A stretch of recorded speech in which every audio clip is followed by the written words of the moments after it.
How do I set my rates as a virtual assistant? This is one of the top questions that I get from virtual assistants just starting out in their business. So I thought I'd answer that question here for you today.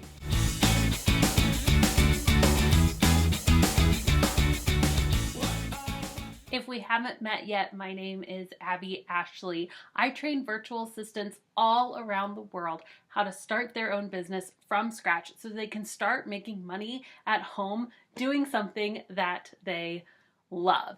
I've literally had hundreds of students go through my program, and the very first thing they want to know is, how much money can I really make? Well, that all depends on the rate that you choose for your services and how many hours you can work per week. So in this video, I'm going to show you 6 steps that you can take to determine your rate as a virtual assistant. But before we go over those steps, I do want to tell you about my virtual assistant checklist and starter kit. If you want a step-by-step guide for starting your own virtual assistant business, this is where it is at.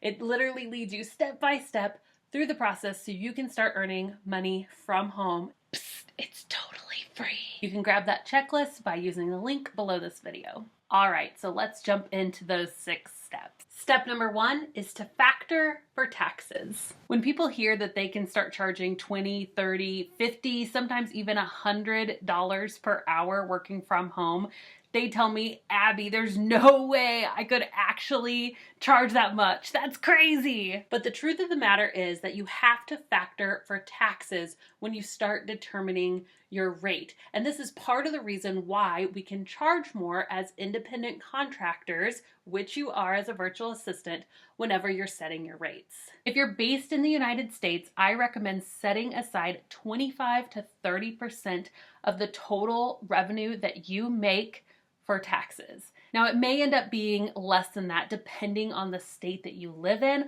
but I recommend having that much set aside so that whenever you do pay your taxes, you might get a nice little bonus. I mean, how awesome would it be to come tax time and you're looking forward to maybe having some extra money in a savings account that you didn't have to give back to the government and you can just take for yourself as a bonus? Yes, that's what I'm talking about. Step number 2, you need to really ask yourself, how much do I want or need to make? If you're planning to make your virtual assistant business your main source of income, it's good to take a look at how much you want or need to make and then work backwards. So let's say that you make about $4,000 a month from your virtual assistant business. Now, remember, you'll want to save back about 30% for taxes. So you made $4,000 last month. You'll save around $1,400 for taxes, leaving you with about $2,600 remaining.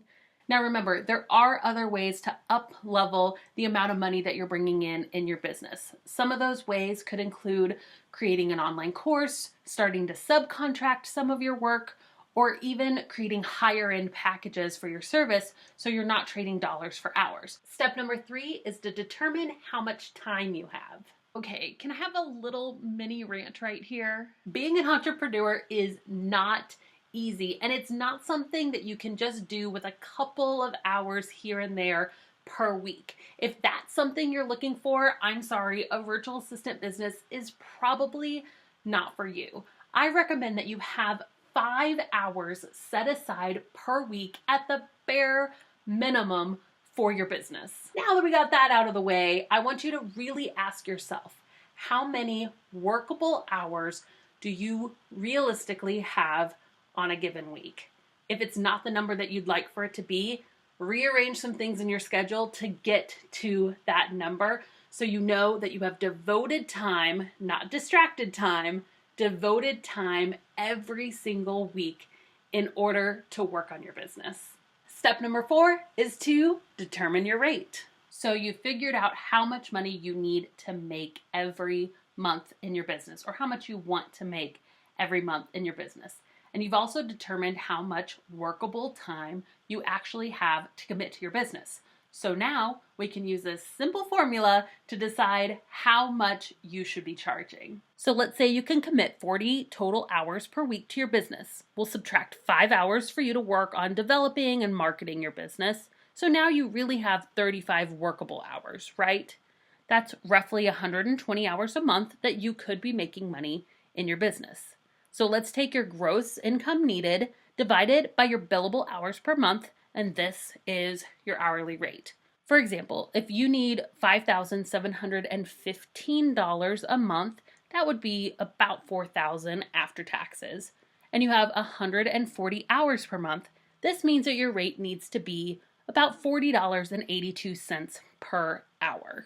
Step number 5, it's time to get rid of those doubts. You might be thinking, I can't charge that kind of money, Abby. It's not possible. Let me tell you, yes, you can. You have something valuable to offer. Remember, these business owners are getting something amazing when they're hiring you. They're not having to pay for your equipment. They're not having to pay into your 401k or your Social Security or any of that. They're not managing you as an employee. And from my experience and the experience of my students, people will pay you to do these services.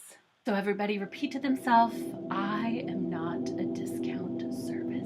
Remember, the going rate for virtual assistants who do just general admin skills, if you're US based, is $25 to $40 an hour. Again, these are skills like customer service emails, data entry, answering phone calls, doing appointment setting, and maybe you're not comfortable charging that much in the very beginning. That's okay too. Give yourself permission to grow. Start at a rate of $20 an hour. And once you sign a client at that rate, sign your next client at $22.50, your next client at $25 an hour. Raise your rate by $2.50 with each new client that you get, and pretty soon you'll be at the rate that you hope to be at. And step number 6, decide what pricing type is right for you. There are 4 different types of pricing that you can choose as a virtual assistant: hourly rate pricing, project-based packages, retainer packages, and usable hour packages. Hourly rate pricing is where you set a particular hourly rate for your services, you keep track of your time, and you bill your client after the work has been completed. The next pricing type are project-based packages.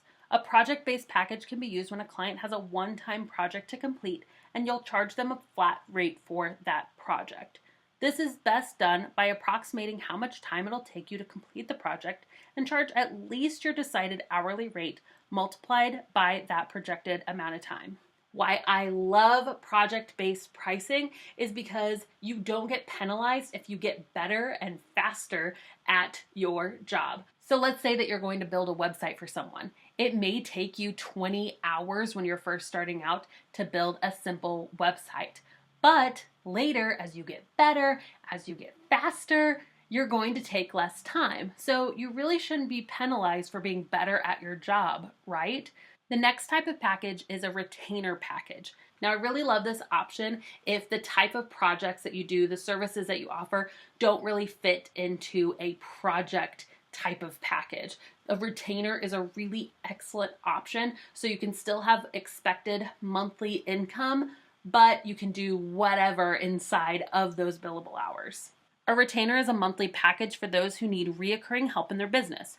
So a client may prepay for 20 hours of service per month to go on a recurring basis. This is a really great option so you can have the security of monthly income coming in your business. You can charge a package of 20 hours a month. And when it gets to the end of the month, if they still have 5 hours left, you let them know, hey, these hours are going to expire. Let me do a big project for you now in order to, use those hours before they expire, and you get billed again. And then that way they're utilizing you. You can make sure they are on a package that fits well for their business, and you have expected monthly income. The last is usable hours packages. This type of pricing method, your clients will pay for a certain amount of hours to be used at their discretion. These hours are not reviewed on a monthly basis, so you'll keep track of the hours you've used, and once all the hours have been used up, the client can choose to purchase another package of hours or not. Again, I don't love this method, but I want to put it out there as an option. It may be helpful for you as a virtual assistant to say, hey, these hours are going to expire after 6 months. That way someone's not contacting you 2 years down the line trying to get their hours that they paid for forever ago. I have one particular student who really struggled with the idea of charging more than $20 an hour for her services. I said, start with 20, Get out there. I promise you're going to enjoy working with the clients that will value you and pay you $20 an hour. So hold out for that really good client. They got that client at $20 an hour. They slowly increased their prices and now they're working at $35 and $40 an hour for the exact same services as when they started out. I'm telling you, this method works.